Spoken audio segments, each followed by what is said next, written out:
cresciuto dentro l'arte bianca, diciamo, e poi ho sviluppato le mie idee attraverso i miei pensieri, le mie visioni, il mio nuovo negozio. È un lavoro di sacrificio, quindi mentre gli altri fanno la festa, tu devi lavorare e essere disponibile per accontentarli. Il mio stile è stato plasmato da diversi concorsi che ho fatto nella mia carriera. Farei molti chilometri per comprare il tuo dessert. Questo è un complimento che mi è rimasto. Secondo me le idee, la grinta, la voglia ce l'hai quando sei più giovane. Sono contentissimo di quello che ho vissuto e non rimpiango nulla.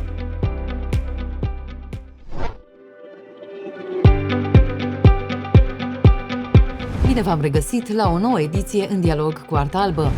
Doamnelor și domnilor, vă invităm să faceți cunoștință cu profesioniștii artei albe, antreprenorii, morari, brutari, patiseri, cofetari, ciocolatieri și gelatieri, care au atins maestria în domeniile lor de activitate.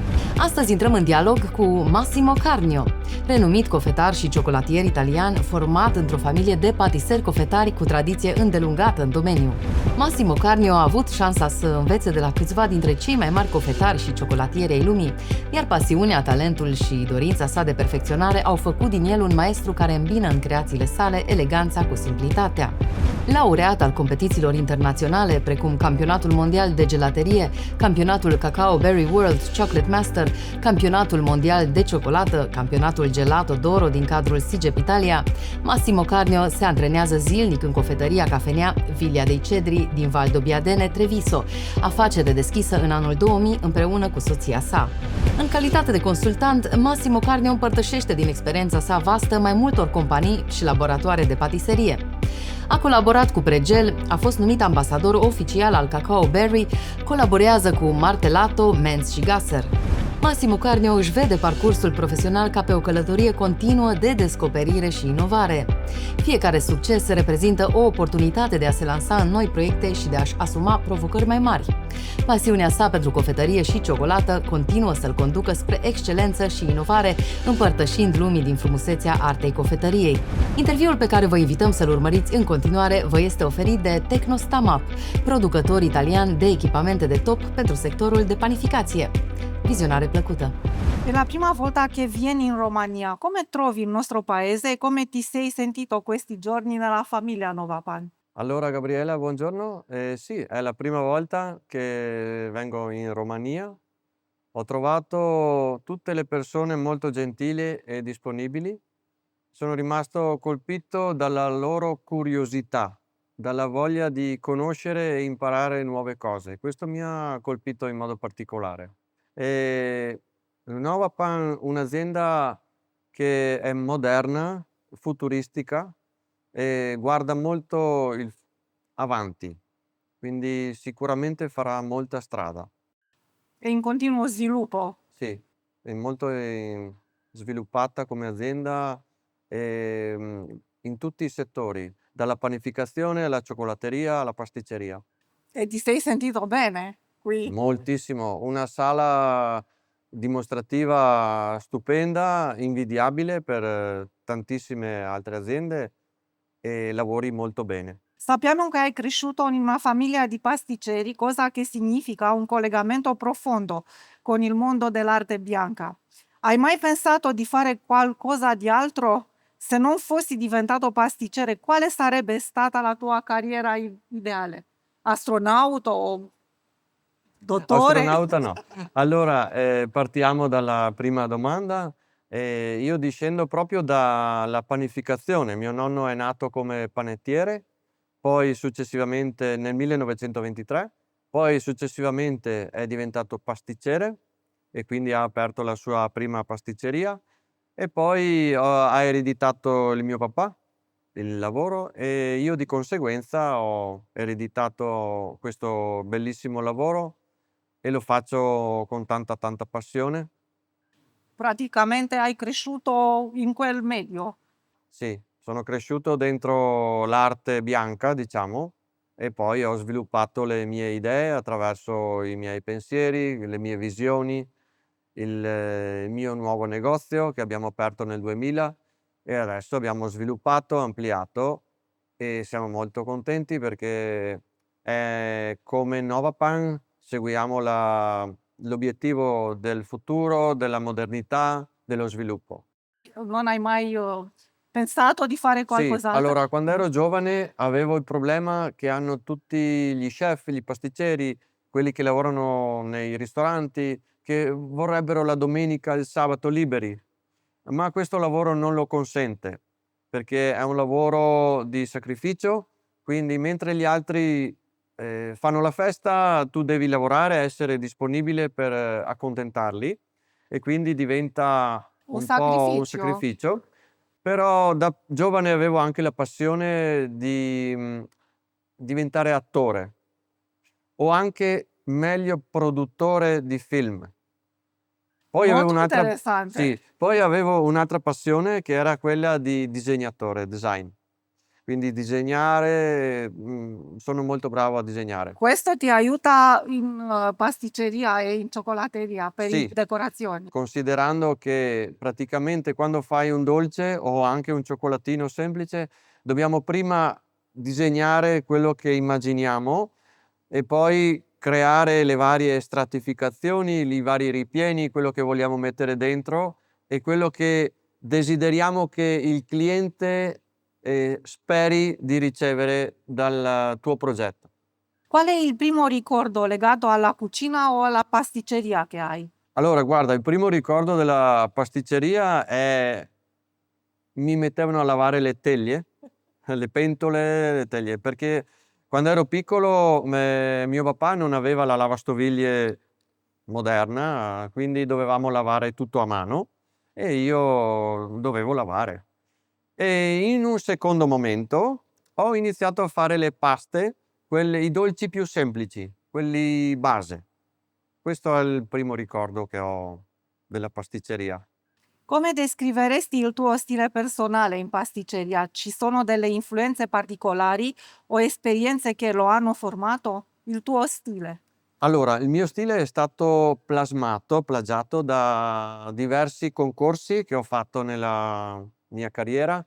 Ho iniziato i concorsi quando avevo 16 anni e poi ne ho fa Giovane, eh? giovane, molto Sì, molto giovane. giovane, non con grandi risultati, ma questi, mancati risultati mi davano possibilità di crescita, di formare nuovi progetti, di, ambire a quello che poi ogni pasticcere vorrebbe essere, diventare campione del mondo. Quali pensi che siano le caratteristiche principali che distinguono un gran pasticcere? Un gran pasticcere, secondo me, deve saper lavorare con tutte le materie prime di qualità. Non mi piace quando un pasticcere non riesce a lavorare se non ha le determinate materie prime. Per me un pasticcere deve prendere la materia e trasformarla in quello che il cliente vuole. Vuoi un panettone? Facciamo un panettone. Vuoi un mignon? Facciamo un mignon. Vuoi un cioccolatino, una pralina? Facciamo la pralina. Cioè un grande pasticcere deve conoscere tutto il mondo di pasticceria. Un grande pasticcere deve conoscere prima le bilanciature e le tecniche per poter arrivare a un risultato. E se non le conosci, non riesci a lavorare le materie prime se non sono quelle che lavori sempre. Ci sono momenti particolari in cui trovi ispirazioni per le tue creazioni? Come nasce l'idea di un nuovo dolce? Allora, un grande maestro, mi ha sempre insegnato che la notte porta i consigli e quindi alla sera, quando prima di addormentarmi, penso a quello che voglio fare, con tranquillità, senza, telefono, senza nessuno che ti chiama perché ha bisogno di te. Alla notte riesci a essere libero da ogni pensiero. Per te la pasticceria è una forma di meditazione. Di notte sì, di giorno è una trasformazione. Sul sito web della tua pasticceria e caffetteria Villa dei Cedri ho trovato l'espressione dolci che raccontano storie. Qual è la storia raccontata dei tuoi dolci? Allora, i miei dolci hanno tante storie, perché sono tanti dolci. È chiaro che ci sono dei dolci tradizionali dove la storia insegna e vanno rispettati, secondo me, secondo il mio punto di vista. Se la storia ci ha fatto un dolce fatto in quella maniera, dobbiamo rispettarlo. Oppure possiamo trasformarlo in una versione più moderna, magari con un altro nome, con un nome di fantasia, con magari dei gusti anche diversi, però quelli tradizionali vanno rispettati e invece quelli che desideri fare tu, mi ricollego alla domanda di prima che mi chiedevi qual è il tuo stile. Il mio stile è semplicità e Eleganța? eleganza e bontà.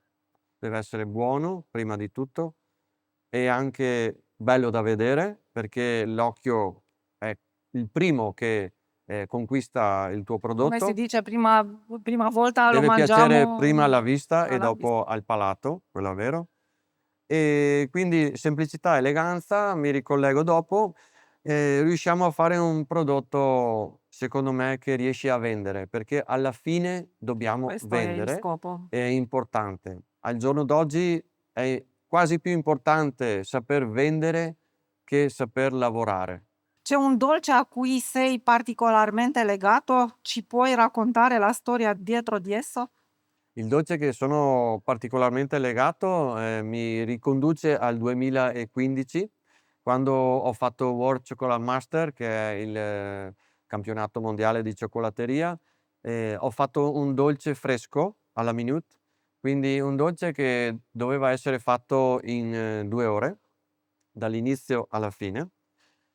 È un insieme di storia mia, perché io sono appassionato della pasta sfoglia, quindi ho voluto creare una pasta sfoglia a forma di, cilindro Molto con difficile. sì, all'epoca era unica, all'epoca, perché si erano viste pasta frolla fatte a cilindro, ma pasta sfoglia a cilindro no. E poi all'interno aveva una storia, quindi 7 tipologie di consistenze che, mi ricordavano la passione del cioccolato e la frutta fresca. In quel caso era il lampone. Abbiamo poi fatto una confezione dedicata per quel dolce, è una monoporzione da 85 grammi, molto, molto buona, e è stata, classificata come primo dessert al mondo. E questo ti è rimasto nel cuore. Sì, perché ha richiesto più di 1 anno di lavoro, di assaggi, di anche la pasta sfoglia non riusciva subito, c'è voluto tanto tempo per farla e poi abbiamo trovato una pasta sfoglia, che fosse friabile, ma che ti ricordasse che è una pasta sfoglia, perché se è troppo friabile diventa una pasta frolla. La pasta sfoglia è comunque legata da un sottile foglio. Quali ingredienti preferisci utilizzare e perché? Hai un ingrediente segreto che ami utilizzare? L'ho visto che ami il La cioccolato. cioccolata, direi che fin da giovane ho frequentato le scuole migliori per il cioccolato, perché trovavo il cioccolato molto ghiotto, una materia prima versatile perché può essere dolce come può essere amara, come può essere poco dolce. E quindi possiamo scegliere se avere una materia prima dolce, poco dolce, amara, acida. E questo è una grande cosa su una materia prima. Mentre la farina puoi scegliere se è più proteine, meno proteine, però alla fine rimane sempre, la stessa farina più o meno, mentre il cioccolato cambia molto. Abbiamo il cioccolato bianco, il cioccolato al latte, il cioccolato fondente, il cioccolato ruby, rosa, abbiamo È il una mondo più varietà, è un vasto. mondo più vasto. Qual è il miglior complimento che hai ricevuto per uno dei tuoi dolci? Allora anche lì andiamo a World Chocolate Master, perché quando un famoso mof, francese che si chiama Angelo Musa, ha assaggiato il mio dessert, in francese ha detto: «Je ferai beaucoup de kilomètres pour acheter ça dessert». Farei molti, molti chilometri per comprare il tuo dessert. Questo è un complimento che mi è rimasto. È un molto bello Sì, complimento. perché sai i francesi sono molto restii a fare complimenti ai non francesi, e quindi è un bel complimento. Quali sono le sfide principali che incontri nel tuo lavoro quotidiano? Le sfide principali purtroppo sono, non di carattere di pasticceria, ma sono gli imprevisti, la rottura della macchina, qualcosa che si è dimenticato, un qualcosa, tutti questi imprevisti mi disturbano molto e non mi fanno sereno, c'è sempre qualcosa da risolvere e non è bello. Perché sei un perfezionista? Io sono un perfezionista sulla composizione, su quello che deve essere l'esposizione anche del prodotto e purtroppo a volte bisogna venire anche a dei compromessi perché magari, sei fuori sede e quindi devi affidare il tuo lavoro ad altre persone e le altre persone magari non fanno proprio come vorresti che le cose siano fatte da te, hanno la loro idea, il loro modo di fare e quindi è normale che qualche volta, Devi cioè, devi adattarti. adattarti e questo, rende la cosa un po' più, diversa. Come bilanci la tua carriera di pasticcere con la vita personale? Cosa fai per rilassarti o distaccarti dal lavoro? Hai un hobby o una passione nascosta che non è legata alla pasticceria? Non lo so, il calcio o No, no, tennis? allora, la prima domanda è che il come sai i pasticceri non hanno tantissimo tempo libero, però quello che abbiamo libero cerchiamo di impiegarlo bene, quindi con qualcosa che può piacere. Mi piace molto giocare a livello sportivo al padel, che è uno sport del momento. In passato ho giocato a tennis, ho fatto molti sport in realtà. E poi, mi piace molto lavorare la terra, i prodotti agricoli, quindi ho una piccola coltivazione di lamponi e un bell'orto grande dove, dalla primavera all'autunno vado a coltivare quello che mi piace. Cosa consiglieresti a un giovane pasticcere che vuole intraprendere questa carriera? Allora io consiglio sempre ai giovani prima di tutto di studiare. Perché, mentre una volta faceva il pasticcere, il ragazzo che non aveva voglia di studiare in realtà, perché i pasticceri in genere non hanno studiato oltre le scuole superiori, no, invece adesso secondo me è importante studiare, conoscere le materie prime, conoscere le reazioni che le materie prime Un possono poco di fare, chimia? un po' di alchimia sì, ci vuole, in modo da essere preparati anche a livello tecnico, non solo a livello manuale. Questo però non deve distogliere anche dalla manualità, quindi non dobbiamo pretendere, di entrare in un laboratorio e guardare gli altri che lavorano perché io so, ma, iniziare per primo a mettere dopo aver studiato, a mettere le mani in pasta e imparare anche a muovere le mani. Tutti e 2 vanno di pari passo, tutti e 2 vanno fatto in età giovane perché secondo me, le idee, la grinta, la voglia ce l'hai quando sei più giovane. Conosco tanti amici, persone che hanno iniziato a fare il pasticcere anche in età più avanti, ma è un po' più difficile, diventa un po' più difficile. Che consiglio daresti a te stesso se potessi tornare agli inizi della tua carriera? Ma io sono contentissimo di quello che ho vissuto e non rimpiango nulla. Je Ehm, ne regrette rien. rifarei tutto, riavvolgerei il nastro per essere più giovane, ma è l'unico rammarico che ho. Che Imparare sì. di più. Ma sì, avrei potuto studiare qualcosa in più, prima, quando sei più giovane. Ecco, l'unico rammarico che ho è di non aver imparato una lingua tipo l'inglese o qualche altra lingua più, Rumeno. anche rumeno, ma siamo sempre neolatina, ma magari l'inglese avrei dovuto impararlo o il francese in maniera più Non è tardi. profonda. È tardi perché bisogna imparare i verbi, bisogna coniugare, bisogna andare sul posto e vivere con la nazione che si vuole imparare la lingua, in modo da parlare correntemente. Se stai in Italia, vai a fare la ripetizione, ho provato, ma poi non impari, ti dimentichi.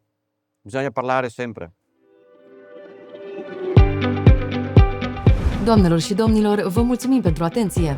Această ediție v-a fost oferită de Tecnostamap, producător italian de echipamente de top pentru sectorul de panificație. Înființată de Antonio Baldovin și Remigio Dante în 1982, compania Tecnostamap s-a impus rapid pe piață în producția de echipamente pentru industria alimentară, adăugând ulterior la gama sa de produse mașinile de foietat manuale și automate, mixerele planetare și malaxoarele, care reprezintă și astăzi inima companiei. De peste 40 de ani, Tecnostamap reprezintă o poveste de succes național și internațional. Compania este recunoscută în întreaga lume, din Europa până în Japonia, din Africa de Sud până în America de Nord, din Asia până în America de Sud, mulțumită experienței, tehnologiei de ultimă generație și atenției acordate clienților. Sperăm ca interviurile noastre cu profesioniștii artei albe, antreprenori, morari, brutari, patiseri, cofetari, ciocolatieri și gelatieri să vă inspire și să vă motiveze. Rămâneți cu bine până la următoarea noastră întâlnire în dialog cu Arta Albă. Pe curând!